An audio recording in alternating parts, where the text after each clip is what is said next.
ये मैक्सिमम होगा, ये तो 2 मंथ। बच्चे का सबसे पहला अंग कौन सा बनता है? दिल धड़कता है। बॉर्डर बना देना, उसके आगे क्या निकलेगा? नाखून। हथेली चौड़ा रखना है। सारा काम कौन संभाल रहा है? इस बच्चे को सेफ्टी कौन देता है? जिसको नहीं पता वही कैंसर का रूप दे देगा। प्रेगनेंसी के दौरान काम ठीक ठाक करना चाहिए, भोदा नहीं होगा। शहर में जो लड़का पैदा होता है एकदम भोदा होता है। इस बच्चों की एक अलग भाषा होती है। पेट दर्द करता है तो क्या बोलता है, भूख लगता है तो क्या बोलता है।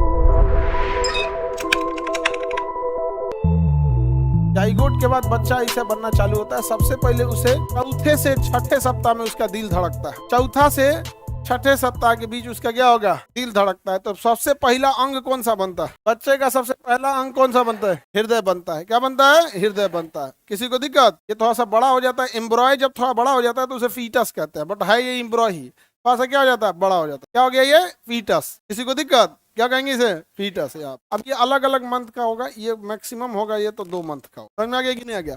एकदम छोटा सा रहेगा। आगे बढ़े। अब ये धीरे धीरे धीरे धीरे विकसित होगा।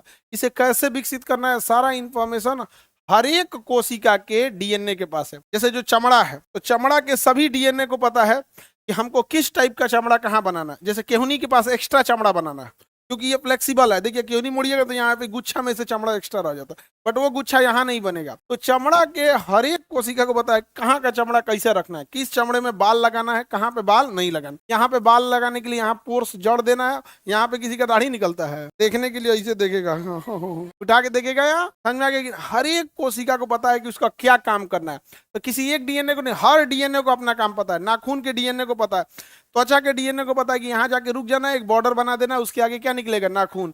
इधर के डीएनए को पता है कि हथेली चौड़ा रखना है, इसके बाद यहाँ पे हथेली में ऐसे ऐसे आपको घर्षण उत्पन्न होने के लिए क्या देना है, यहाँ पे रेखाएं देनी है, फिंगरप्रिंट देना है। ये सब चीजें हर डीएनए को पता है। उसी तरह अंदर जाएंगे तो मांस के डीएनए को पता है कि हमको हड्डी के बाहर रहना है। हड्डी के डीएनए को पता है कि अंदर खोखला रखना है, उसके अंदर क्या आएगा? Bone marrow. बोन मैरो के डीएनए को पता है कि हमको ब्लड का निर्माण करना है। तो सारा काम कौन संभाल रहा है? डीएनए। ए टू जेड काम। एक के डीएनए है, सबका अपना अपना पता है। सबका अपना अपना पता है कि किसको क्या करना है।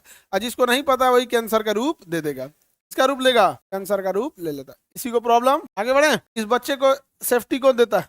Progesterone hormone. अगर प्रोजेस्टेरॉन गड़बड़ हुआ या कुछ भी हो गया तो ये कंसीव नहीं कर पाएगा, कंसीव नहीं कर पाएगा। प्रेगनेंसी के दौरान काम ठीक ठाक करना चाहिए, केवल भार नहीं उठाना चाहिए। जितना वर्क करते हैं बच्चे के ऊपर उतना ज्यादा अच्छा इम्पैक्ट पड़ता है। समझा क्या? भोदा नहीं होगा, भोदा नहीं होगा। वरना वो ना बचपन से ही उस स्ट्रेस नहीं झेला रहेगा पैदा होने से पहले ही, तो धीरे धीरे उसको एकदम सुकुवार बना देगा से तो भोदा हो जाएगा।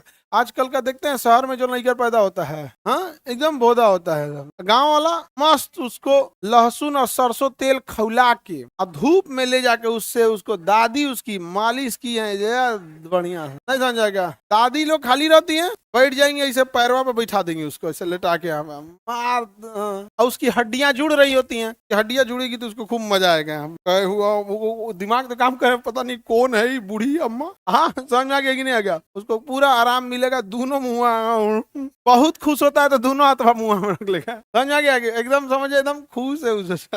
इस बच्चों की एक अलग भाषा होती है, उनकी भाषा अलग होती है। पेट दर्द करता है तो क्या बोलता है, भूख लगता है तो क्या बोलता है।